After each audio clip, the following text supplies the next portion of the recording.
অবশেষে যেই অধ্যাদেশের বলে আওয়ামী লীগের রাজনৈতিক কার্যক্রম নিষিদ্ধ করা হয়েছিল সেই অধ্যাদেশটি আইনে পরিণত হলো, অর্থাৎ আওয়ামী লীগের রাজনীতিতে ফেরাটা সহসায় হচ্ছে না।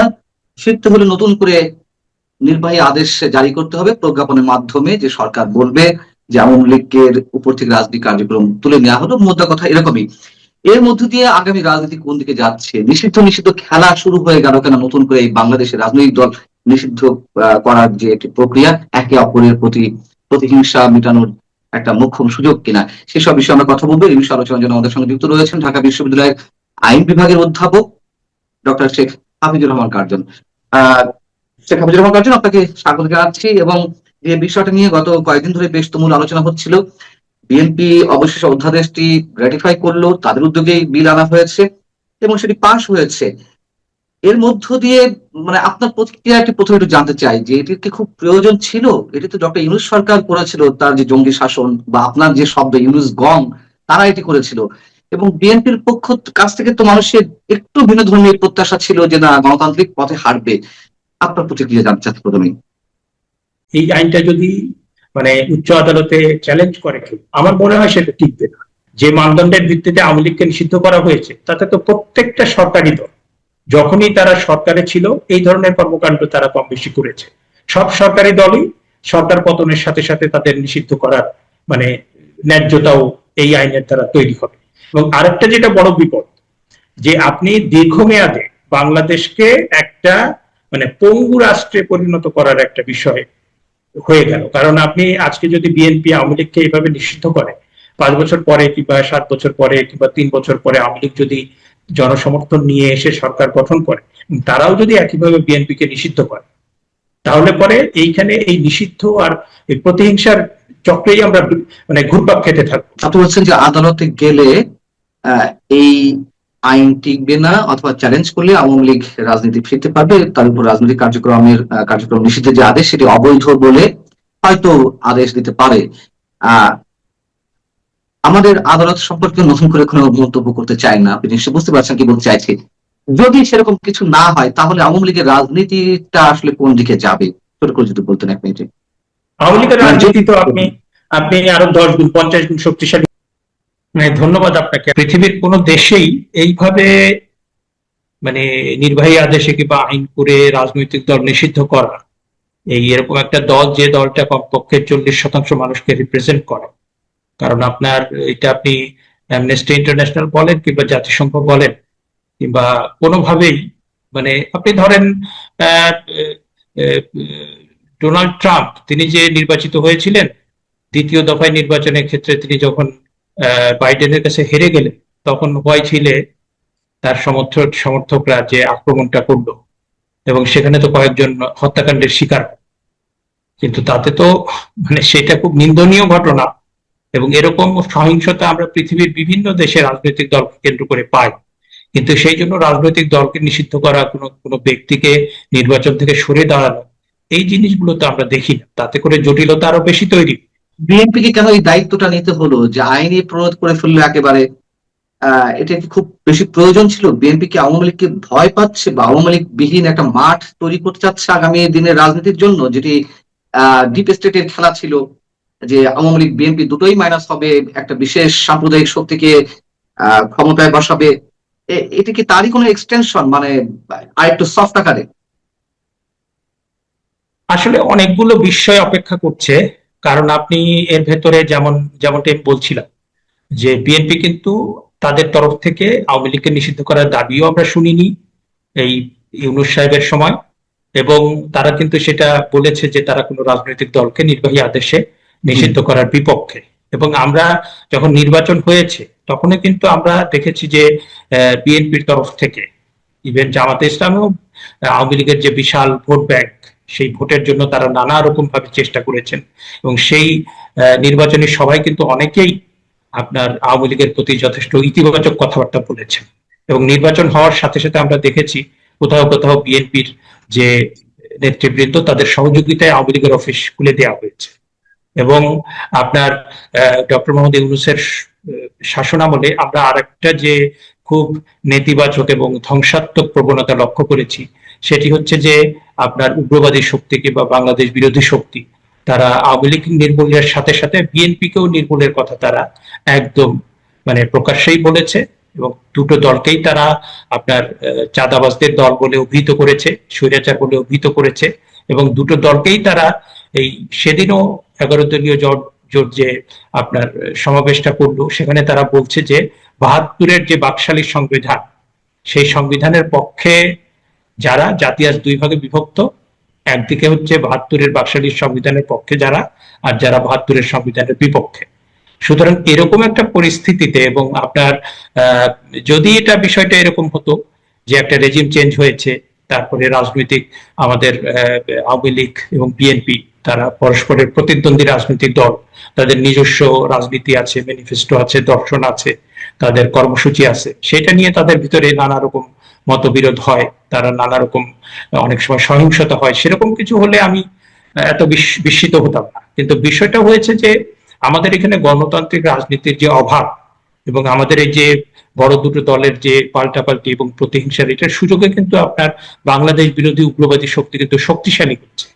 এবং সেই জায়গাটাতে কিন্তু আমরা দেখেছিলাম যে আওয়ামী লীগ এবং বিএনপির তরফ থেকে কিছু কিছু নেতা তারা অন্তত ইতিবাচক কথাবার্তা বলছে।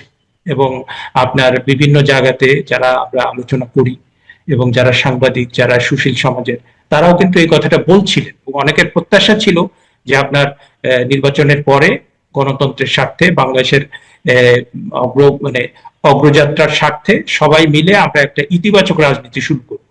কিন্তু সেখান থেকে মানে এই ধরনের কর্মকাণ্ড, এটা ঠিক মানে সবাই, প্রত্যেকের জন্য আমাদের একটা বিস্মিত হবার বিষয়।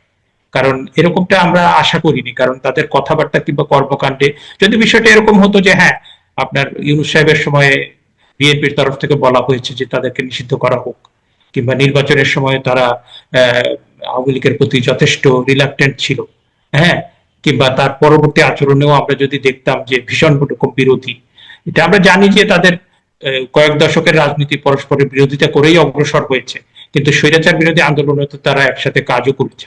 আবার বিভিন্ন সময়ে দেশের সংকট মুহূর্তে তাদের আলাপ আলোচনার মধ্য দিয়ে সেটা সংকট নিরসনও হয়েছে। সুতরাং রাজনৈতিক দল নিষিদ্ধ করার মতো এরকম একটা আত্মঘাতী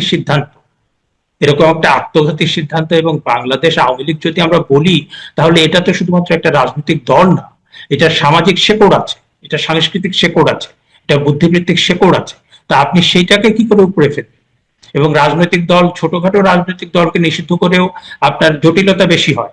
সেটা তো আপনার জাতিসংঘ থেকে শুরু করে আপনার পৃথিবীর যত থিঙ্ক ট্যাঙ্ক কিংবা যারা রাজনীতি নিয়ে কাজ করেন, রাজনৈতিক বিশ্লেষক, তারা হরহামেশা এই কথাগুলো বলে যে যে রাজনৈতিক দল তাদের নিজস্ব একটা আদর্শ আছে, জনসমর্থন আছে, তারপর তাদের নিজস্ব শেকড় আছে, সেই সমস্ত রাজনৈতিক দল নিষিদ্ধ করলে আপনার সমস্যা সমাধানের চেয়ে জটিলতা আরো বেশি হয়। এবং সেই জটিলতাগুলো মানে ইন দি লং রান আপনার যে সমাজ, রাষ্ট্র, তারপরে তার অর্থনীতি, তার রাজনীতি, সেটাকে আরো বিপদে ফেলতে। এখন আমি আসলে বিস্মিত হচ্ছি এইটার জন্য যে আপনি আজকে ধরেন যে একটা, প্রথমটা হচ্ছে যে যে আইনটা করা হলো, আমি সন্দিহান যে এটা ওয়েদার দিস মানে this law, this piece of law, it is valid piece of law in terms of constitutional article. কারণ কনস্টিটিউশনাল আমাদের, আমরা আইনের ছাত্র হিসেবে যেটা জানি যে সংবিধান হচ্ছে বাংলাদেশের সর্বোচ্চ আইন, এবং এই সর্বোচ্চ আইনে যে মৌলিক অধিকার কিংবা মানবাধিকারের কথা বলা হয়েছে, সেটার সাথে যদি অন্য কোনো আইন সাংঘর্ষিক হয়, তাহলে পরে সেটা আপনার বাতিল হয়ে যাবে। এখন এই আইনটা বাতিল, এই আইনটা যদি মানে উচ্চ আদালতে চ্যালেঞ্জ করে কেউ, আমার মনে হয় সেটা টিকবে না। হ্যাঁ, ওই আপনার সংবিধান সংশোধন করে তারপরে আপনাকে সেটা প্রমাণ করতে হবে, এবং সেটাও প্রমাণ সাপেক্ষ। কারণ যেই বিতর্কটা ইউনূস সাহেবের সময় হয়েছে, যে আপনি যারা সরকারে যারা ছিলেন, অনেক শক্তি প্রয়োগ করা হয়েছে, অনেক মানুষের মৃত্যু হয়েছে, তো সেইটার ব্যাপারে যারা দায়ী ব্যক্তি তাদেরকে বিচার করে। কিন্তু সেইটাকে বাদ দিয়ে আপনি যদি একটা দলকে নিষিদ্ধ করেন, সেটা ঠিক হবে না। হ্যাঁ, তো একইভাবে আপনি যে দলটাকে নিষিদ্ধ করবেন কিসের ভিত্তিতে? আপনি যে বলে দিলেন যে এরা এই করেছে, ওই করেছে, সেটা প্রমাণ লাগবে না? আর আপনি যদি এই যে মানদণ্ডের ভিত্তিতে আওয়ামী লীগকে নিষিদ্ধ করা হয়েছে, তাতে তো প্রত্যেকটা সরকারি দল যখনই তারা সরকারে ছিল এই ধরনের কর্মকাণ্ড তারা কম বেশি করেছে। সব সরকারি দলই সরকার পতনের সাথে সাথে তাদের নিষিদ্ধ করার মানে ন্যায্যতাও এই আইনের দ্বারা তৈরি হবে। এবং আরেকটা যেটা বড় বিপদ, যে আপনি দীর্ঘমেয়াদে বাংলাদেশকে একটা মানে পঙ্গু রাষ্ট্রে পরিণত করার একটা বিষয় হয়ে গেল। কারণ আপনি আজকে যদি বিএনপি আওয়ামী লীগকে এইভাবে নিষিদ্ধ করে, 5 বছর পরে কিংবা 7 বছর পরে কিংবা 3 বছর পরে আওয়ামী লীগ যদি জনসমর্থন নিয়ে এসে সরকার গঠন করে, তারাও যদি একইভাবে বিএনপি কে নিষিদ্ধ করে, তাহলে পরে এইখানে এই নিষিদ্ধ আর এই প্রতিহিংসার চক্রেই আমরা মানে ঘুরপাক খেতে থাকবো। আমরা নিজেদের দলের নিজেদের দেশের জন্য আর কিছু করতে পারবো না। এখানে আমার মনে হয় কোনো তৃতীয় পক্ষ, মানে আমার কাছে যেটা মনে হয় যে আপনার বিএনপির ভিতরে তো সেই রাজনৈতিক প্রজ্ঞা সম্পন্ন লোকজন আছেন, এবং তারা আছে বলেই তো তারা কখনো আওয়ামী লীগ নিষিদ্ধের কথা বলেন। কারণ ইউনূস সাহেবের সময় যদি আমরা সেটা শুনতাম এবং তার পরবর্তীতেও যদি আমরা কোনো আঁচ পেতাম, তাহলে পরে আমরা এভাবে বিস্মিত হতাম না। কিন্তু বিস্মিত হচ্ছে এই জন্য যে আপনার বিএনপির তরফ থেকে আমরা এই ধরনের কথাবার্তা শুনিনি। আর দ্বিতীয়ত হচ্ছে তাদের যারা দল পরিচালনা করেন, তাদের মধ্যে সেই রকম প্রজ্ঞাসম্পন্ন কিংবা রাজনীতি করার লোকজন তো আছেন। সুতরাং তারা এই যে আজকে যে, কারণ ক্ষমতায় থাকতে আমরা তো দেখেছি যে ক্ষমতায় থাকতে এই ধরনের আপনার আহ উদ্ধত, তারপরে আপনার ধরেন ইররেশনাল, তারপরে ধরেন অবিমৃষ্যকারী, এই ধরনের সিদ্ধান্ত নেওয়া হয় এবং পরবর্তীতে সেটা আত্মঘাতী সিদ্ধান্ত হিসেবে পরিগণিত হয়। সেটা আমরা সব সরকারের সময় কম বেশি দেখি। আত্মঘাতী কেন? আপনি বলছেন বা আমরা অনেকেই বলছি যে বিএনপির জন্য আত্মঘাতী সিদ্ধান্ত। আপনার কাছ থেকে জানতে চাই যে আত্মঘাতী সিদ্ধান্ত বলতে মানে আপনি কি বোঝাতে চাইছেন? বিএনপির জন্য এটি কতটা আত্মঘাতী, মানে কোন প্রক্রিয়া আত্মঘাতী?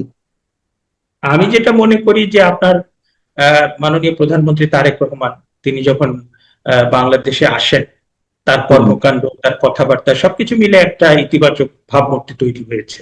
যে তিনি কথা খুব বেশি বলছেন না, খুব পরিমাপ করে কথা বলছেন। আবার তার কথাবার্তা, তারপরে আচার আচরণ সবকিছুতে একটা নমনীয়তা, একটা বিনয় সবাই দেখলেন। কিন্তু হুট করে এসে আপনি কিছু কিছু কর্মকাণ্ড, যেটা খুব মানে ধরেন যে সাবেক স্পিকার শিরিন শারমিন চৌধুরী, তিনি তো মানে তার শিক্ষা জীবনে তিনি অল থ্রু ফার্স্ট। হ্যাঁ, তার এসএসসি, এইচএসসি, তারপর honours masters all through first. এবং তিনি স্পিকার ছিলেন একটা বড় দলের স্পিকার হিসেবে, এবং তার ভাবমূর্তিও খুব উজ্জ্বল। তিনি যে খুব বিতর্কিত কথাবার্তা বলেছেন সেটা কিন্তু না, খুবই স্বল্পভাষী ছিলেন এবং দক্ষতার সাথে স্পিকার হিসেবে দায়িত্ব পালন করেছেন। তিনি একজন 60 বছরের বয়স্ক একজন মহিলা, তাকে গ্রেপ্তার করার কোনো কারণ তো থাকতে পারে না। তারপরেই আপনি একদিন পরেই আমরা দেখলাম যে এই আওয়ামী লীগ নিষিদ্ধ করার মতো একটা আইন পাশ হলো। একই সময় আপনার আমাদের যে পররাষ্ট্রমন্ত্রী, তিনি ইন্ডিয়াতে একটা সফরে রয়েছেন। হ্যাঁ, তো সবকিছু মিলে একটা বিস্মিত হওয়ার মতো বিষয়। যে কারণ আমরা যদি বিএনপির কথাবার্তা এবং আচার আচরণে ওরকম একটা আঁচ পেতাম, ইঙ্গিত পেতাম, তাহলে পরে এতটা বিস্মিত হতাম। আমার মানে গত ইউনূস সরকারের সময়ে যে মানে যে সমস্ত কথাবার্তা হয়েছে, তারপরে ইলেকশনকে কেন্দ্র করে আমরা দেখলাম যে মুক্তিযুদ্ধ বিরোধী শক্তি তাদেরকে ক্ষমতায় নিয়ে আসার দেশীয় বিদেশি নানা রকম খেলোয়াড় যারা, তারা চেষ্টা করেছেন। এবং সেই প্রেক্ষাপটে কিন্তু আমরা এই জিনিসের কোনো মানে ইঙ্গিত আমরা পাই। সেই জন্য আমরা ভীষণ রকম বিস্মিত হচ্ছি। এবং এই বিষয়গুলো, এই যে সিদ্ধান্তগুলো নেওয়া হয়েছে, এই ধরনের সিদ্ধান্ত আত্মঘাত। কারণ এর আগেও অনেক সরকার এই ধরনের সিদ্ধান্ত নিয়েছে এবং আলটিমেটলি সেই ধরনের সিদ্ধান্ত তাদের মানে ইতিবাচক কোনো ফলাফল কিন্তু তাদেরকে আপনার দেয়। সুতরাং সেই জন্য বলছি যে আমি আরেকটা প্রশ্ন করতে চাই, যেটি আমি শুরুতে ভূমিকা থেকে সম্ভবত বলছিলাম, সেটি একটু আপনার দৃষ্টি আকর্ষণ করি। ডক্টর ইউনূসের জঙ্গি শাসন আমলে তো অবশ্যই রাজনীতিকরণ একটি প্রক্রিয়া শুরু হয়েছিল। সেই 111 সময় যে -2 ফর্মুলা, সেটি ডক্টর ইউনূসের সময় আবার এসে সেটি অনেক বেশি উচ্চারিত হলো, এবং তার মধ্যে দিয়ে একটি বিশেষ সাম্প্রদায়িক শক্তি ক্ষমতা বসার একটি পরিকল্পনা ডিপ স্টেটের ছিল। আপনার কি মনে হয় যে সেই ডিপ স্টেটের খেলা এখনো চলছে, এবং এটি এখন, যেহেতু তারা পূর্ণ মাত্রায় সফল হতে পারেনি, আওয়ামী লীগকে যেভাবে হটিয়েছে সেদিক থেকে সফল হয়েছে, কিন্তু তাদের সেই নির্ধারিত শক্তিটিকে ক্ষমতা আনতে পারেনি। এখন সেই প্রক্রিয়া আবার সফল করার জন্য বিএনপিকে দিয়ে কোনোভাবে ষড়যন্ত্রের মধ্যে ফেলে তাকে দিয়ে এই কাজটি করানো হচ্ছে, যে আওয়ামী লীগকে মোটামুটি আর দীর্ঘদিন রাজনীতির বাইরে রাখা। বিষয়গুলো কিরকম ঘুরতে পারে? আমি তো মনে করি বাংলাদেশ গভীর বিপদের মধ্যে আছে। এবং আপনি নিজেই আমাদের জাহাঙ্গীরনগর বিশ্ববিদ্যালয়ের শিক্ষক মাহমির্জা তার সাক্ষাৎকার করেছেন এবং তিনি তো স্পষ্ট করে বলেছেন যে বাংলাদেশ একটা কলোনি রাষ্ট্রে পরিণত হয়েছে। তার সাথে দ্বিমত করার তো আমি কিছু দেখছি না।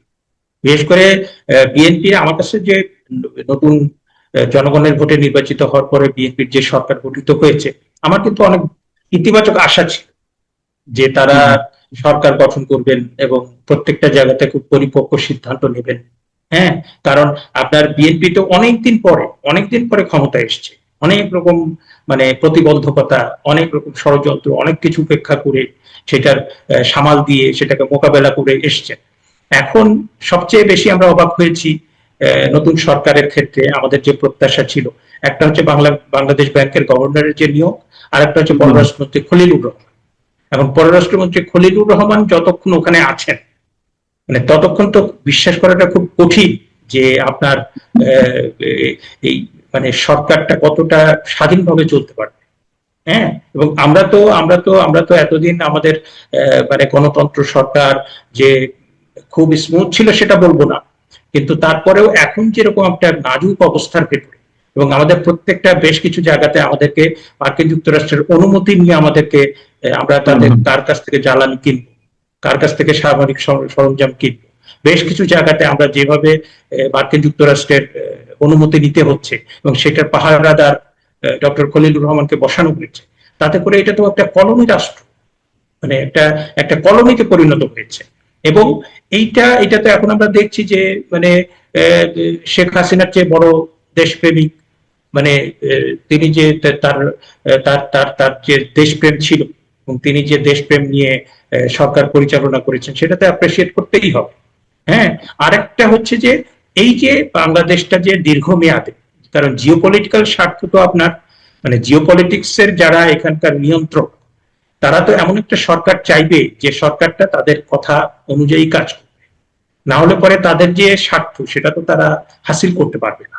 আপনি বলছেন যে আদালতে গেলে এই আইন টিকবে না, অথবা চ্যালেঞ্জ করলে আওয়ামী লীগ রাজনীতি ফিরতে পারবে, তার উপর রাজনৈতিক কার্যক্রম নিষিদ্ধের যে আদেশ সেটি অবৈধ বলে হয়তো আদেশ দিতে পারে।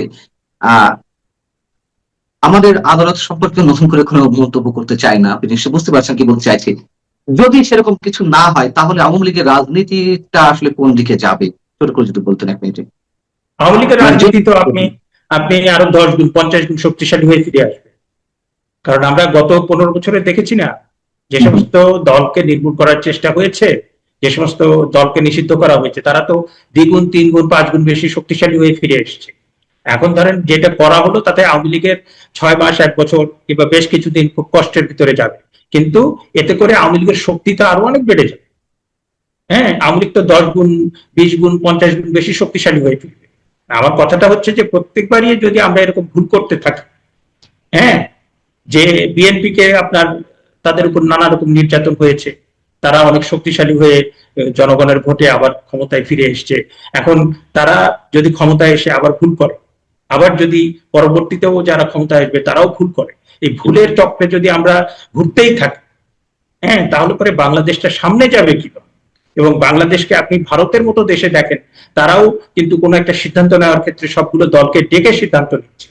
আমরা গণতন্ত্রের কথা বলবো, গণতন্ত্রের যে বেসিক নর্মস সেটাকে অনুসরণ করব না, তাহলে বাংলাদেশটা কিভাবে এগোবে বলেন? অনেক অনেক ধন্যবাদ অধ্যাপক শেখ হাফিজুর রহমান কার্জন আপনাকে।